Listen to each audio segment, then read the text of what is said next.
Welcome to Tita Talks. My name is Sonia Tita Popolo, and I'm your host. It is a great privilege and pleasure to welcome Dr. Lobsang Negi. Dr. Negi is a professor of pedagogy, the executive director of the Center for Contemplative Science and Compassion-Based Ethics at Emory University, as well as the founder and spiritual director of the Lobsang Monastery in Atlanta, Georgia.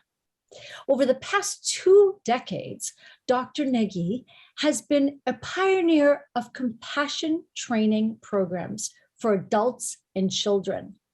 He was born in Kannur in northern India near Tibet, which is known as the land of apples and gods because of its natural beauty. Dr. Negi is a former monk who began his monastic training at the Institute of Buddhist Dialectics in Dharamsala and continued his education at the Lobsang Monastery in South India, where in 1994 he received the Geshe Larampa degree. In 1999, he completed his PhD at Emory University. And today, we're talking about the healing power of compassion, a self-care tool for you. Welcome to Tita Talks, Dr. Negi. Lobsang.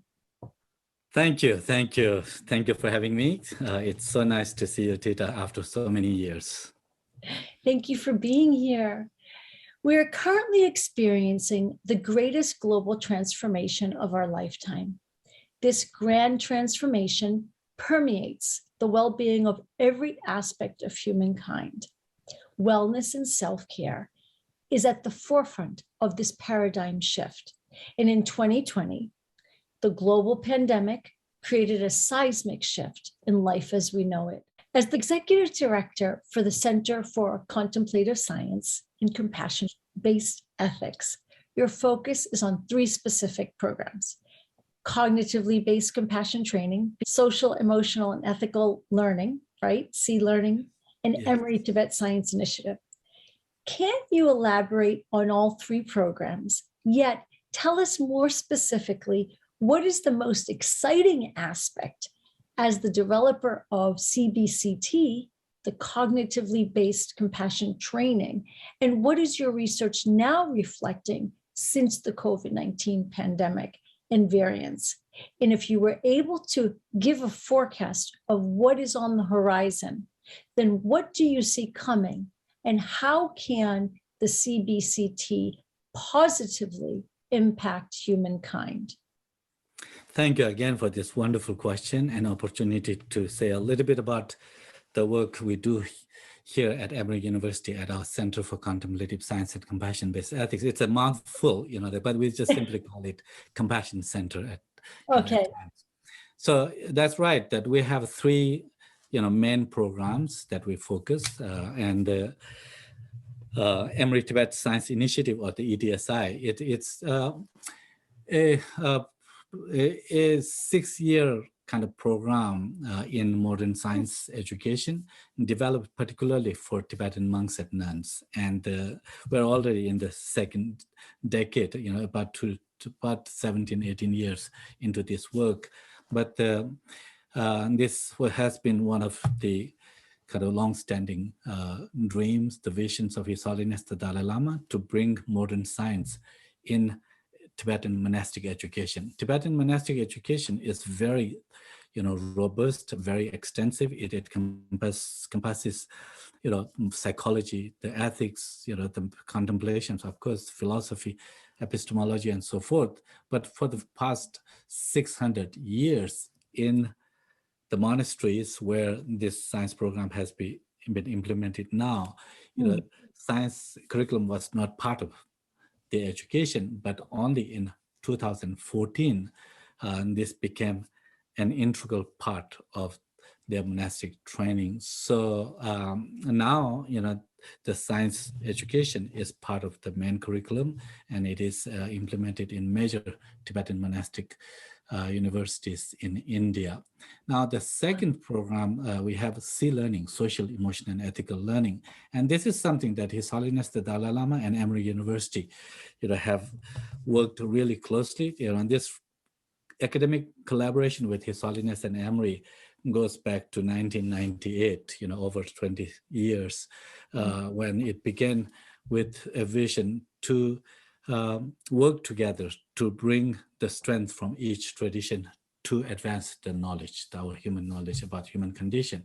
And His Holiness has written extensively and has had conversations, as you know, that you have been part of, many of those conferences, like the known as Mind and Life Conference, for example, and many, other platforms that His Holiness has emphasized the need for what he calls secular ethics. That is basically a universal way of, or universal approach to cultivating basic human values like kindness, compassion, forgiveness, and through that, then to inform our behavior, our actions, how we make decisions, how we interact with others, whether it's as an individual, a student, that in relation to their peers, or a business executive, what kind of decision a business executive makes, in terms of their business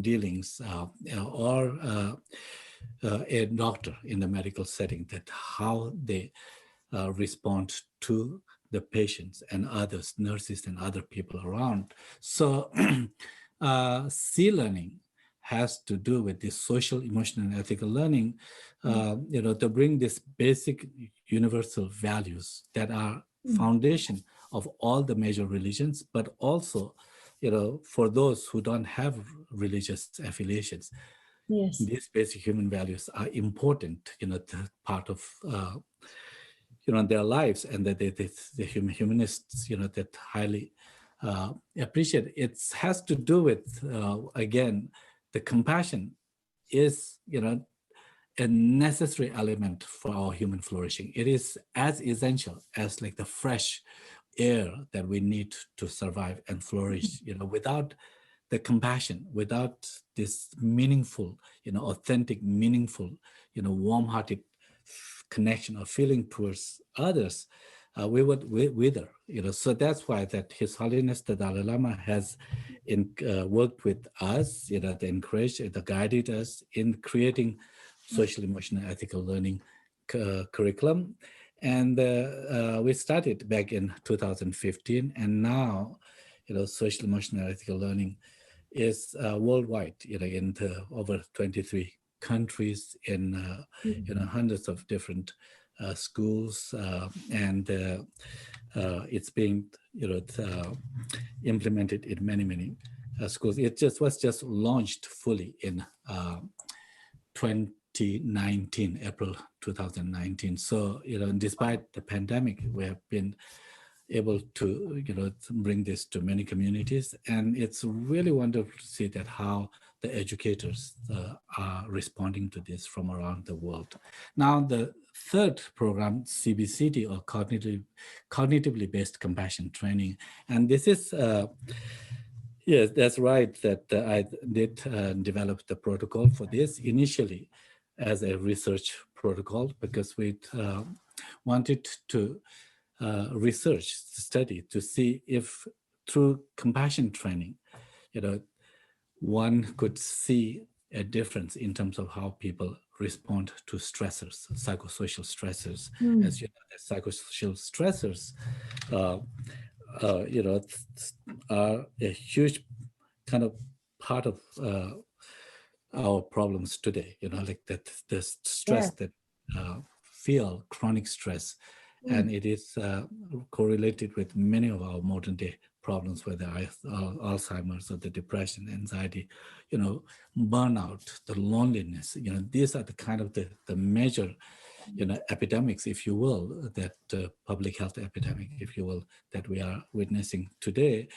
So we wanted to see if introducing compassion training, the participants can respond to stressors, psychosocial stressors, a little bit differently, so that they will, develop a certain kind of way of buffering from these everyday stressors. And this is what happened. And back in 2005, we started this, and has had been, studied with many diverse population, whether it's college students or the medical students, people who are, surviving breast cancer, or the suicide survivors, to veterans and couples, and all kinds of population, really, in the last 15 years or so. And it has been received very widely again in the many different countries. And just last year, with the support from Melanie and Rob and Melanie Walton Foundation, that we, with their support, we launched what's called the Compassion Shift. It's a way to, promote a global culture of compassion. And with this, we are now scaling this compassion program to bring in different fields: healthcare, business and leadership, educators, and administrators in schools. For students, we have C-learning, social, emotional, and ethical learning, but for the educators and the administrators, and then as well as for in human services. Thank you for joining us on Tita Talks. Thank you for discussing the healing power of compassion, a self-care tool for you.